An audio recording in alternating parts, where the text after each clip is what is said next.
El trauma torácico es una de las mayores y más inmediatas amenazas en la sala de urgencias. Hay que entenderlo así. Es responsable directo de 1 de cada 4 muertes por trauma. Por eso, un dominio absoluto de su manejo inicial no es deseable. Es determinante para la supervivencia del paciente. En este análisis vamos a abordar precisamente esas lesiones letales, las que exigen un diagnóstico de segundos y una intervención inmediata, siempre con base en la evidencia más actual y las guías de práctica clínica.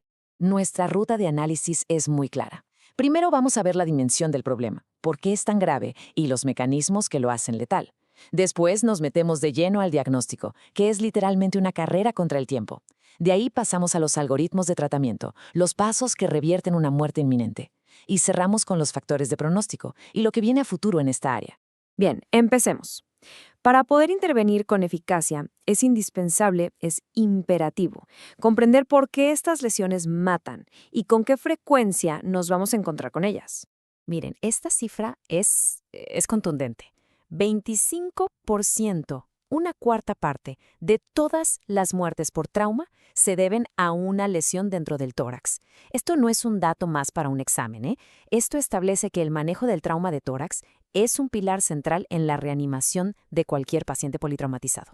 El neumotórax, atención, esta es una verdadera catástrofe fisiológica que avanza a una velocidad increíble. Piensen en una válvula de un solo sentido. El aire entra al espacio pleural, pero ya no puede salir. El resultado, la presión intrapleural aumenta de forma exponencial y esto colapsa las venas cavas. Se anula el retorno venoso, el gasto cardíaco cae a cero y se instala un shock obstructivo fulminante. Es una condición que lleva al paro en cuestión de minutos. Ahora, un punto clave, un concepto que hay que tener muy claro. El movimiento paradójico de un tórax inestable es muy aparatoso, muy dramático. Pero la causa principal de la insuficiencia respiratoria no es la inestabilidad mecánica en sí. La verdadera causa es una combinación del dolor, un dolor severísimo que impide ventilar, y más importante aún, la contusión pulmonar que está por debajo. Esa es la lesión verdaderamente letal. La contusión pulmonar es una lesión muy insidiosa. La onda de choque del golpe desbarra la membrana alveolo-capilar. Esto inunda el pulmón de sangre o edema. El resultado es un cortocircuito intrapulmonar masivo, un shunt, que genera una hipoxemia que no responde a oxígeno.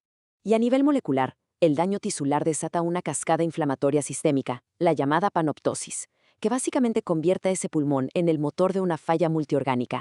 Aquí la clave es la biomecánica del trauma.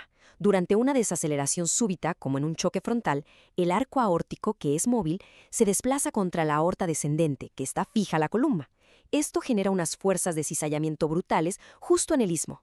El resultado es un desgarro de las capas internas de la aorta que queda contenido, a veces muy frágilmente, por la capa más externa, creando un pseudoneurisma que está a punto de romperse y causar una exsanguinación masiva.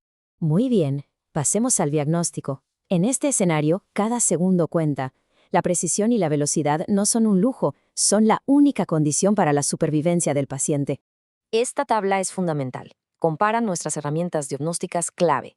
Fíjense en la diferencia de sensibilidad para neumotórax.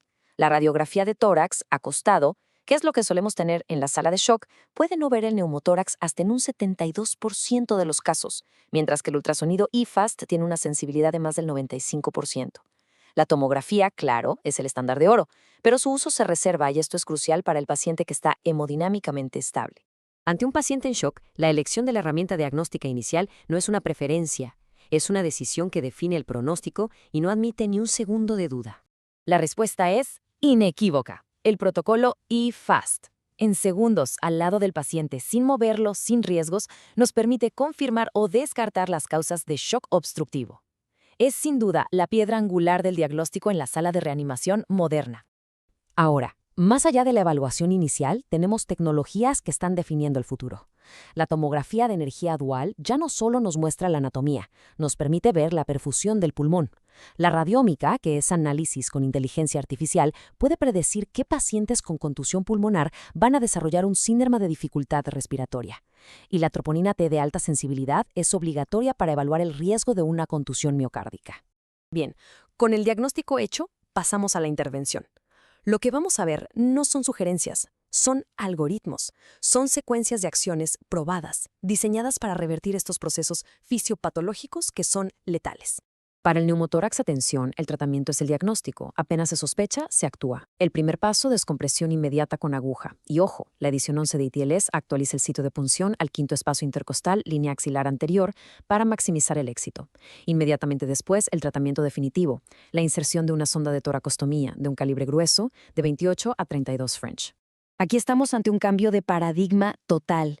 Históricamente, el tórax inestable se manejaba de forma conservadora. Hoy, la evidencia del más alto nivel, como los metaanálisis de Cochrane, demuestra que la fijación quirúrgica temprana de las fracturas costales mejora drásticamente los resultados. Reduce días de ventilador, reduce la incidencia de neumonía y acorta la estancia en terapia intensiva.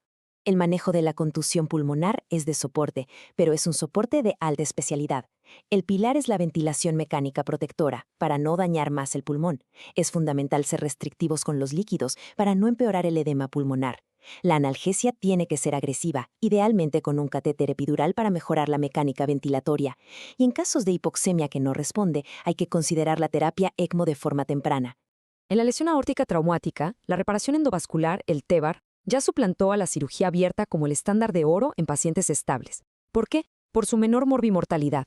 Un punto clínico crucial es que en el paciente politraumatizado, a veces la mejor estrategia es diferir la reparación más de 24 horas. Esto nos da tiempo para estabilizar otras lesiones, como un trauma cráneoencefálico. A ver, esta es una advertencia crítica. El REVOA es una herramienta increíble para hemorragias no compresibles, pero su uso en zona 1 está absolutamente contraindicado si hay la más mínima sospecha de una lesión aórtica torácica. Ocluir la aorta proximalmente aumenta de forma brutal la poscarga del corazón y esto puede hacer que un pseudoneurisma contenido se rompa. Es una contraindicación absoluta, que quede muy claro. Y bueno, para terminar, analicemos los resultados y qué podemos esperar a futuro. ¿Qué factores nos dicen a quién le va a ir mal y qué innovaciones van a transformar nuestra práctica diaria? Estos son los predictores clave de un mal pronóstico. Un puntaje de severidad de la lesión, el ISS, mayor a 25, o que el paciente llegue en shock, multiplica por más de 6 el riesgo de morir. Un volumen de contusión pulmonar de más del 20% del pulmón es un umbral crítico para desarrollar SDRA. Estos factores nos permiten estratificar el riesgo desde el momento cero. Y quiero insistir en esto, el beneficio de la fijación quirúrgica de las costillas va mucho más allá de la fase aguda. Al restaurar la integridad de la pared torácica, se reduce de forma muy significativa la incidencia de dolor crónico y discapacidad. Y esto, al final, es lo que determina la calidad de vida de los supervivientes. Cerramos con una reflexión. Hemos pasado del manejo puramente anatómico a entender la biología molecular del trauma. La siguiente frontera ya está aquí. Es la medicina de precisión. Hablamos de usar biomarcadores para predecir la evolución del paciente, de inmunomodulación para frenar la falla orgánica y de diseñar terapias endovasculares a la medida. El desafío, sin duda, está planteado.